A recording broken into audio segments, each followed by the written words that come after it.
My name is Sarah Mitchell, and for the past 7 years, I've listened to my family describe me as financially incompetent while I quietly built a $180 million investment portfolio. That Saturday afternoon at my brother David's housewarming party, surrounded by granite countertops and floor-to-ceiling windows overlooking the city, I finally let them discover exactly how illiterate I really was. But I'm getting ahead of myself. Growing up, David was the golden child. 3 years older, athletic, charismatic, and according to our parents, destined for greatness. I was the quiet one, the bookish daughter who preferred reading financial statements to socializing. At family dinners, Dad would beam at David's stories about his college entrepreneurship ventures while barely glancing up when I mentioned my economics degree. "That's nice, honey," Mom would say absently when I tried to discuss investment strategies. "But when are you going to find a real career? Something stable?" When I was 23, my maternal grandmother passed away. She'd been a silent investor in several successful ventures throughout her life, and she left me something unexpected: a trust fund worth $2.8 million. The terms were specific. I couldn't touch the principal until I was 30, but I had complete control over how it was invested. My family knew about the inheritance. They just assumed I was too financially illiterate to do anything meaningful with it. "Put it in a savings account," Dad advised at her funeral reception. "At least you can't lose it that way." David smirked. "Or give it to someone who actually knows what they're doing. I could triple that in 5 years with my real estate connections." I smiled politely and said nothing. Instead, I spent the next 7 years doing exactly what my grandmother had done. I studied. I networked quietly. I attended investment conferences where nobody knew my family. I worked with a private wealth manager who respected my analytical approach. I invested in emerging markets, renewable energy startups, and strategic real estate partnerships.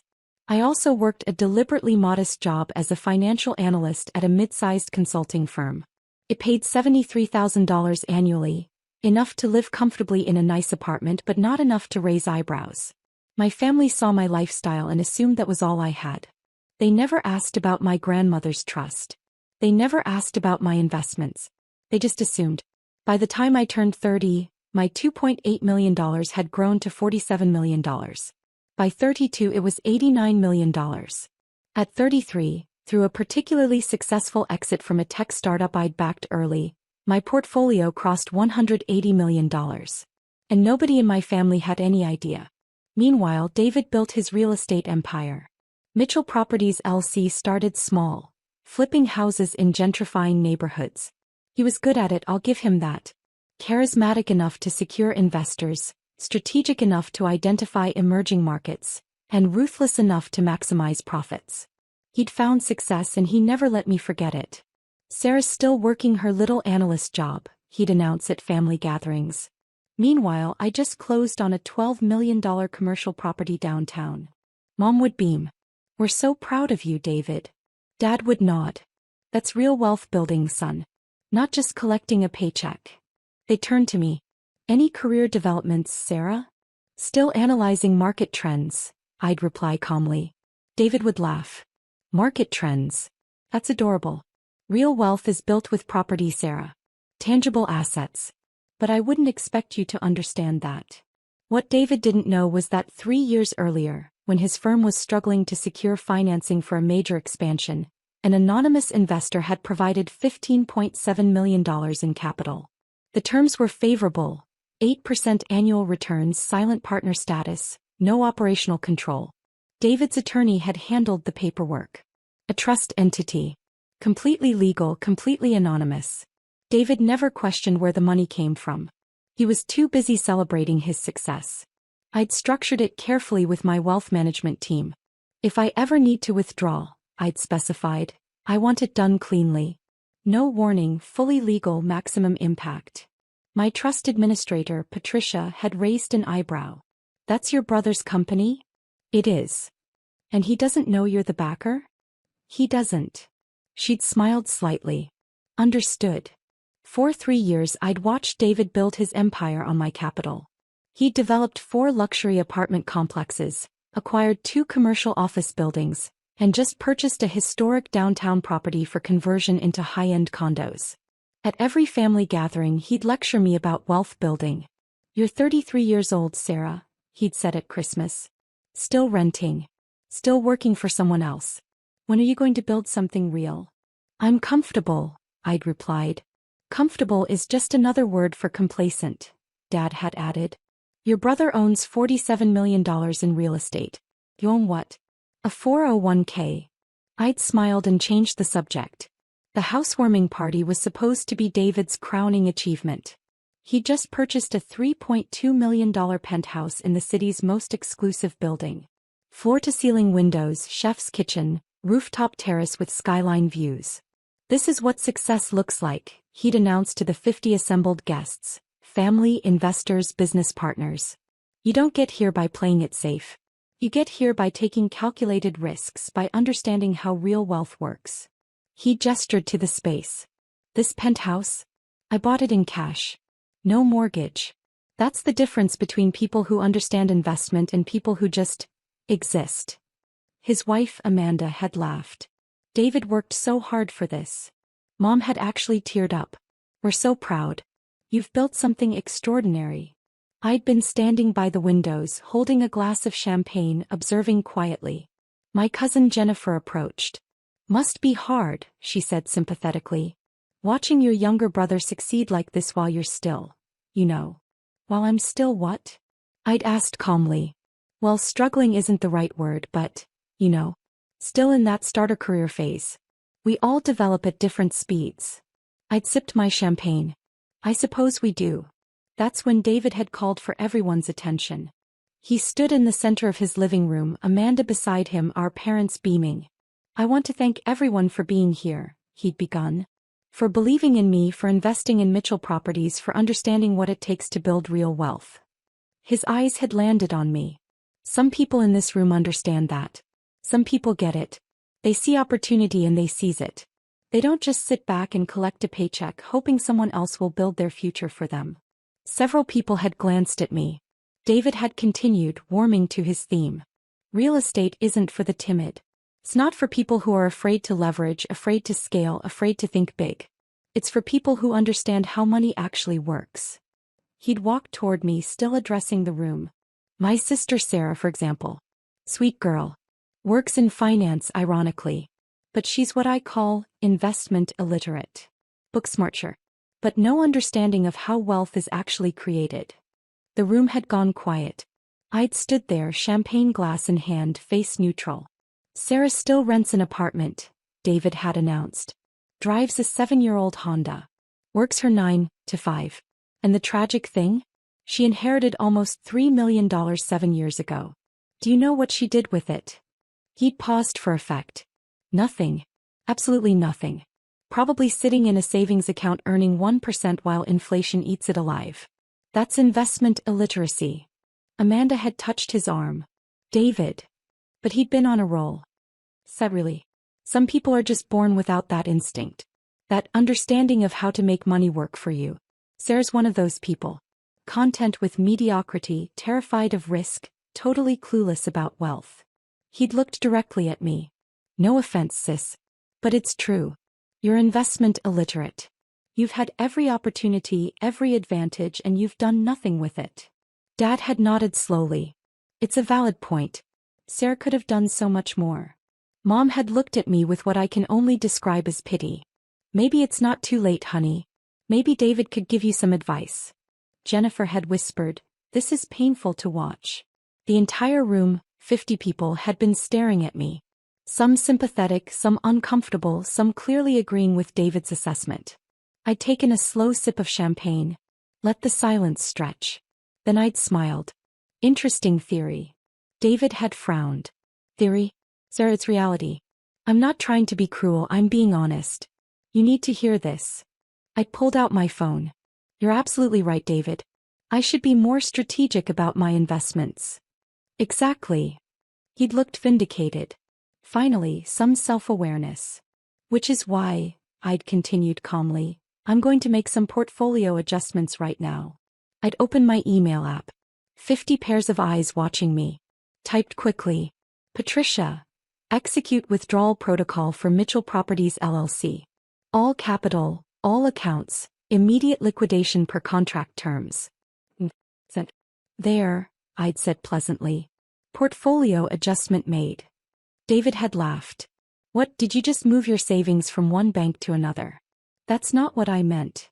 His phone had started ringing. He'd glanced at it, frowned. "It's my attorney. On a Saturday." He'd looked at me, then at the phone, then back at me. "You should probably answer that," I'd suggested. He'd accepted the call, stepping toward the windows. "Greg? What's—" His face had changed. "What do you mean, withdrawal notice?" The room had gone very quiet. "That's impossible," David had said into the phone. "Our primary investor is a silent partner. The terms are locked for 5 years. He'd gone pale. 30-day exit clause? What are you? He turned to look at me. Who is the investor? What do you mean you can't tell me? I'd sipped my champagne. Greg, we have $23 million in active projects, David had said, voice rising. If that capital is withdrawn, he'd listened. Monday morning? But that's, how much? His hand had trembled. $15.7 million? That's everything. That's the entire expansion capital. Amanda had gripped his arm. David, what's happening? He'd ended the call. Stared at his phone. Looked at me. Sarah. Did you just? I'd smiled pleasantly. I told you. Portfolio adjustment. You. His voice had cracked. You're the anonymous investor? You've been, for 3 years. The room had erupted in whispers. Dad had stepped forward. Sarah, what is he talking about? I'd set down my champagne glass. David needed $15.7 million 3 years ago. His firm was over-leveraged. Banks wouldn't extend additional credit. He was about to lose a major acquisition opportunity. So I provided the capital through a trust entity. Mom's mouth had opened. You had $15.7 million? I had considerably more than that, Mom. But that's what his firm needed, so that's what I provided.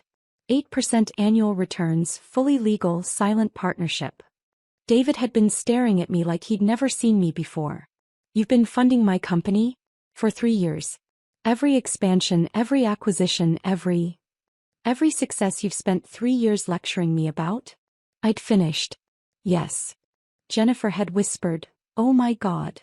But you're just an analyst, Dad had said weakly. You make $70,000 a year. How did you?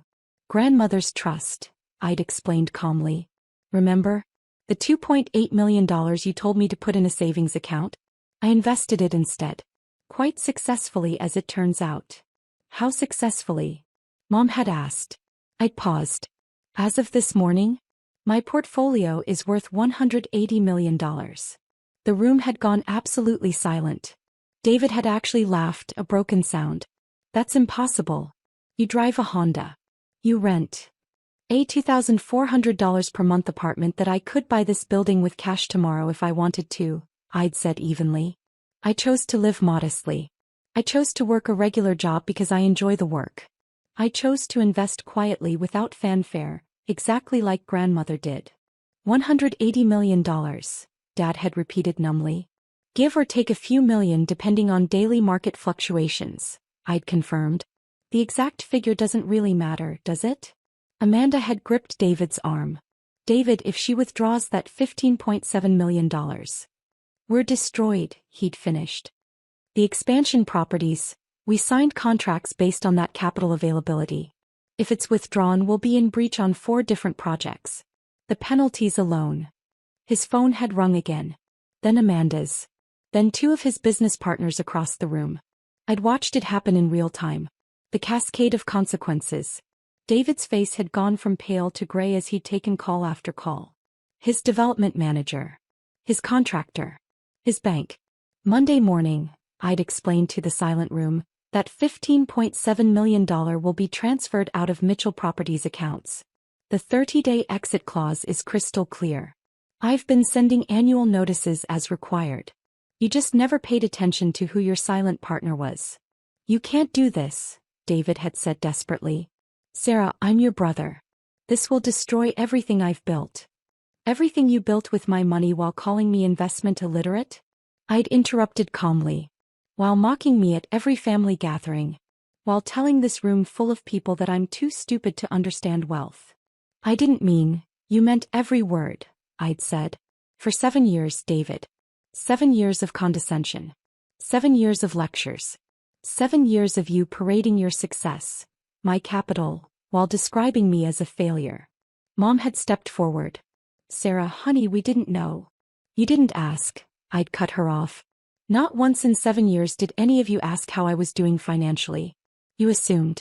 You saw a modest lifestyle and assumed it meant failure. You saw humility and assumed it meant incompetence. Dad had looked stricken. We're your family. And yet you celebrated publicly humiliating me, I'd finished. David didn't pull me aside for a private conversation. He announced my supposed failures to 50 people. At his housewarming party. Funded by my investment. David's phone had rung again. He'd silenced it. 3 years, I'd continued. I've collected 8% annual returns on that $15.7 million. That's $3.768 million in total returns. Fair market rate. But more than that, I've watched you build an empire and claim sole credit. I did this was actually, we did this. Except you never acknowledged the we. I'd picked up my purse. The withdrawal is legal, David. Your attorney will confirm that. The 30-day timeline starts Monday. You'll have time to secure alternate financing if you move quickly. Though with your firm's current debt-to-equity ratio, I suspect that will be challenging. Sarah, please, Amanda had said. We have employees, contractors, people depending on these projects. Then I suggest you start making phone calls, I'd replied. Because my capital is going elsewhere. There's a renewable energy startup in Portland that's quite promising. And a women-owned construction firm that's been undervalued by traditional investors. My money will do more good there. I'd walked toward the door. The crowd had parted. Jennifer had grabbed my arm. Sarah, that was necessary, I'd finished. Overdue even. Your family will never speak to you again, she'd whispered. I'd smiled. That sounds peaceful. I'd walked out of that $3.2 million penthouse, the one David had bought with returns from my investment, and taken the elevator down alone. My phone had started buzzing immediately. Text messages flooded in. Mom, Sarah, please call us. We need to talk about this. Dad, this is incredibly immature. We're family. David, you're destroying my life. I hope you're proud. I'd silenced my phone. Monday morning arrived with predictable chaos. Patricia called at 9:47 a.m. The withdrawal executed perfectly, she'd reported. Mitchell Properties LLC confirmed receipt of notice. The $15.7 million plus accrued interest is now back in your primary investment account. Any complications? Their attorney called 3 times. David Mitchell called 6 times. I referred them to the contract terms per your instructions. Everything was executed legally. Perfect. One more thing, Patricia had added. I've been doing this for 23 years. I've never seen someone structure a revenge exit quite that cleanly. I'd smiled. My grandmother taught me well. The financial consequences for Mitchell Properties were swift and devastating. By Wednesday, the news broke in the local business journal. Mitchell Properties faces liquidity crisis as major investor withdraws. The article had been clinical. David Mitchell's rapidly expanding real estate firm faces significant challenges following the withdrawal of $15.7 million in capital from an anonymous investor. The firm has active contracts on 4 major development projects, all requiring immediate capital infusion. Industry experts suggest Mitchell Properties may need to sell assets or seek emergency financing at unfavorable terms. My mother had called 17 times that week. I'd answered on the 18th. How could you do this to your brother? She demanded. I withdrew my investment, Mom. That's not doing something to him. That's managing my portfolio. You knew it would destroy his company. I knew it would create challenges, I'd corrected. Whether those challenges destroy him depends entirely on how he manages them. That's the nature of real estate investment. Risk and reward. David has lectured me about that for years. Surely he understands. We're family, Sarah. Then maybe you should have treated me like family instead of a failure. She'd hung up. Dad had tried a different approach. Email, formal, attempting authority. Sarah, your actions have serious consequences beyond just David. Your mother is distraught. Family relationships are being damaged. I'm asking you, father to daughter, to reconsider. I'd replied, Dad, I reconsidered for 7 years. Every time David mocked me, I reconsidered. Every time you agreed with him, I reconsidered. Every time Mom pitied my modest life, I reconsidered. I've done nothing but reconsider. The answer remains no. David's calls had evolved from angry to desperate to pleading. I hadn't answered any of them. 2 weeks after the housewarming party, Jennifer met me for coffee. The family is imploding, she'd reported. David's scrambling for emergency financing. Your parents aren't speaking to you. Everyone's taking sides. Which side are you on? I'd asked. She'd smiled. The side that respects someone who doesn't take shit from people who underestimate her. Good answer. For what it's worth, Jennifer had continued, I've been watching you for years. I knew you weren't struggling. The way you analyzed markets, talked about trends, you knew too much to be as clueless as they claimed. I just didn't realize how much you'd accomplished. Most people don't look past the surface, I'd said. Their loss. She'd paused. David's going to lose at least 2 of those projects. Maybe 3. His firm might survive, but it'll be smaller. Humbler. Perhaps that's not the worst outcome. Your family thinks you're a monster. I'd sipped my latte. My family spent 7 years treating me like I was incompetent.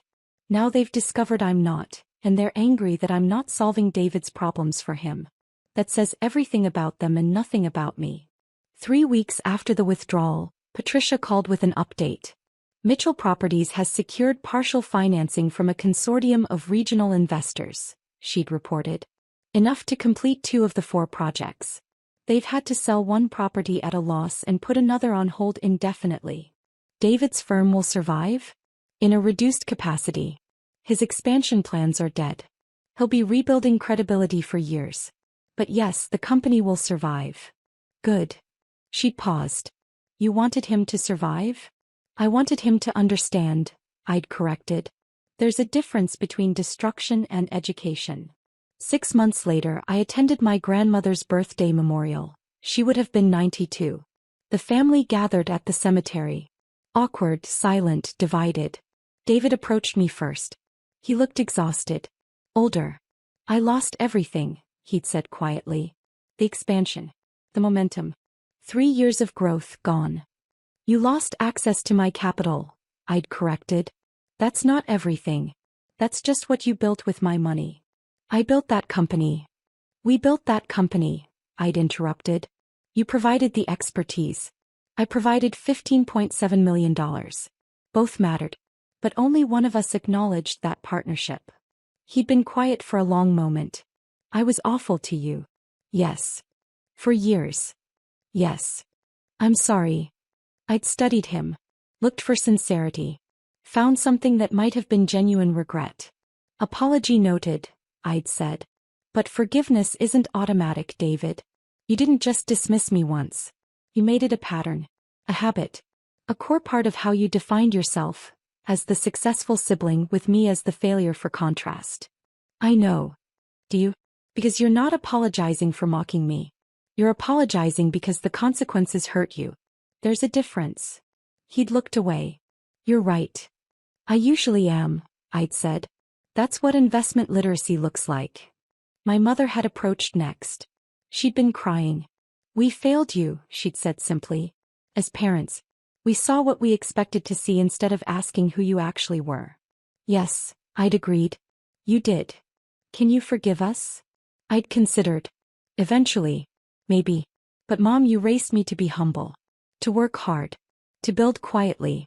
And then you punished me for embodying exactly those values. You celebrated David's showmanship while dismissing my substance. That's going to take time to forgive. She'd nodded, wiping her eyes. I understand. Today, 2 years after that housewarming party, my life looks remarkably similar on the surface. Same job. Same apartment. Same 7-year-old Honda. Though I could replace it with a Ferrari without checking my account balance.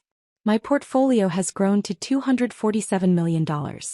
I've invested in 16 companies run by overlooked founders. Women, minorities, people who remind me of my grandmother. People who build quietly while others take credit loudly.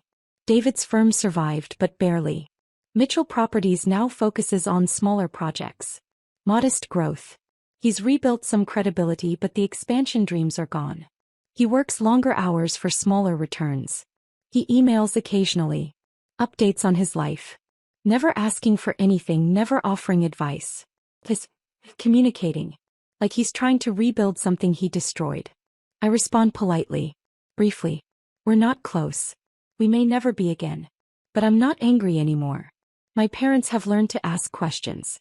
About my work. My investments. My plans. They're careful now, almost hesitant, like they're afraid of making assumptions. How are you doing? Mom asked last Thanksgiving. Well, I'd replied. I'm considering a significant investment in a sustainable housing development. That sounds wonderful, she'd said. And for the first time in my memory she'd asked, tell me about it? So I had. And she'd listened. Really listened. Progress is slow. Trust is rebuilt in inches, not miles. But I'm no longer the invisible daughter. The investment illiterate failure. The cautionary tale. I'm Sarah Mitchell.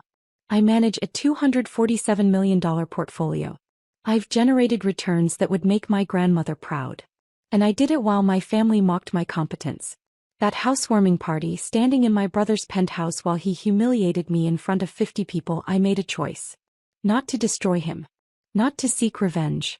But to stop funding the narrative that I was less than I am. I withdrew my capital. I took back my power. I let the consequences teach the lessons I'd spent 7 years trying to explain with words. And in doing so, I discovered something my grandmother understood instinctively. Real wealth isn't just about money. It's about knowing your value and refusing to accept less than you deserve. Even from family. Especially from family. The money was always there. I just stopped letting them spend it while calling me poor.